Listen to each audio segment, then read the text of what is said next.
Alors, on va voir maintenant des plantes qui ne sont pas forcément de la religion, mais dont on se sert beaucoup dans nos civilisations. C'est donc le lys et la rose.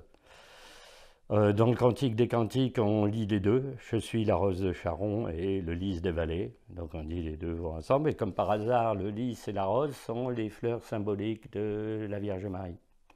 On la représente soit avec une rose dans les mains, soit un lys.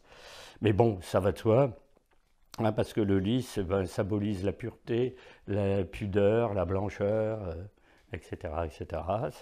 C'est très intéressant. Hein. Et donc, on a une symbolique, hein, bien entendu. Alors, pour quelque chose qui n'est pas religieux, c'est la monarchie française. Euh, comment dire, le blason de la monarchie a utilisé la fleur de lys. Très stylisée, hein, parce qu'elle est mise avec trois pointes, et une pointe verticale, deux pointes recourbées. Sur le blason, on la dispose deux en haut, une en bas. Donc il y a un symbole trinitaire plusieurs fois. Les trois fleurs de lys, mais à trois pointes.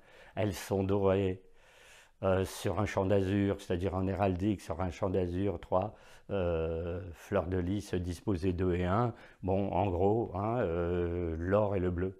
Alors bleu du ciel, bleu de Marie et l'or du pouvoir temporel et de la monarchie, tout va ensemble encore une fois. Ouais. Alors c'est seulement au XIIe siècle que Philippe Auguste a décidé de mettre ces trois fleurs de lys dans le blason, jusqu'à la Révolution française. Après on a pris le drapeau bleu, blanc, rouge, donc les fleurs de lys sont passées à la trappe, bien entendu. Hein.